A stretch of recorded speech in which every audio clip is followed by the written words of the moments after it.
Good afternoon. I'm Sharon Vollman, Editorial Director of OSP. I am here today with Alan Pitts, President of Elteks, Eltek Americas region. Thank you so much for joining me, sir. Thank you. I appreciate it. We are talking a little bit today about the human network and staying relevant, and then also, of course, the technologies that support service providers today.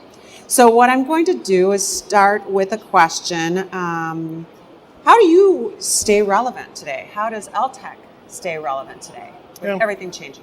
The first thing we do is we try to stay in contact a lot with the OEM channels and see what they're working on, what packages they're putting together, and then also at the same time communicate with the carriers and the end users, blend those two things together to try to figure out where we need to go.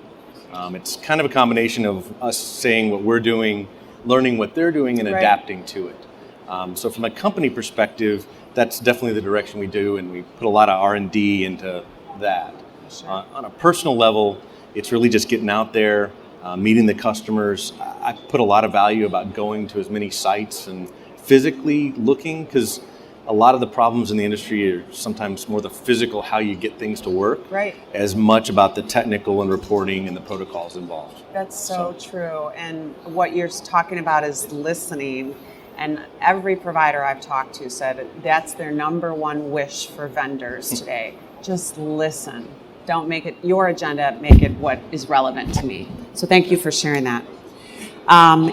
You are one of our game changers, and I've enjoyed working with you throughout the year. And one of those issues that we had, you talked about developing a power converter product specifically for small cell deployments. Mm-hmm. Obviously a huge growth area. Can you share a little bit more about that? Yeah, I think the challenge with small cell is that it means different things to different people.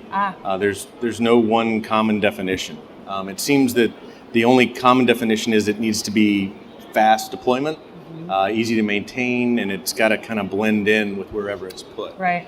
We've come up with several different products in a product line we call the chameleon to blend in with everything. I like that. And we've done everything from small hold-up time to a pure power supply to maybe a more traditional battery backup power system that you would maybe typically see today on a microcell. So we've tried to take all the elements into account.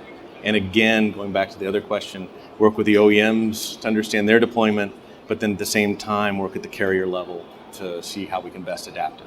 Well, I'm sure it will go well given all that.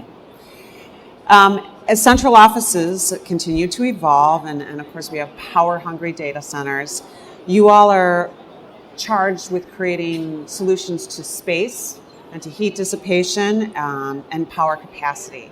Tell me a little bit more about what you're doing in that area. The first thing we're doing is we're going back and looking kind of at power enters the building here, power gets used here. Mm-hmm. And we look at the whole chain of events that happens from when that power enters to when it's used. We're trying to come up with better ways to be more efficient. So every time you change that power, convert it, rectify it, etc., you lose something in the process. So we've put a lot of R&D into high voltage systems, 380 volts, 220 volts, change the backbone of the power we're using so that we can get rid of some of those efficiencies, reduce the number of times that we're going up and down. Also, together with the operators, and whether it's a CO or a data center, try to understand, again, what do you need in the end? Right. And then let us help you get there easier. So back to the listening thing, right? So true. My final question has to do with the future. We are finishing up our print issues for 2014, and believe it or not, and already looking at our January issue, which is focused on predictions for 2015. So here we sit in fall, and I'm asking if you wouldn't mind sharing a prediction for the industry and network evolution for 2015. I think last year you did a keynote interview with Ernie Carey. Yes. And in the first part of that article, it talked about, big data getting bigger. And I still think that is a huge trend, not to borrow from him. But you see data and everything that drives it just gaining more and more momentum. No one can have enough bandwidth, no one can have enough storage. So we're all working on, that user experience. But I think on the infrastructure side, what we're going to see is the breakdown between telecom and IT. You're seeing more where there used to be a hard line Yes. between the telecom infrastructure and the IT infrastructure people. The IT infrastructure people worried about protocol conversion and software and security. The telecom maybe a little bit more worried about resiliency and maintenance and such. Right. They're coming together a little bit more on the infrastructure side, and I think that will be a trend that we see on the infrastructure side to support what's happening in the bigger picture. Oh, I agree with you entirely. Very, very great prediction. Thank you so much. Thank you.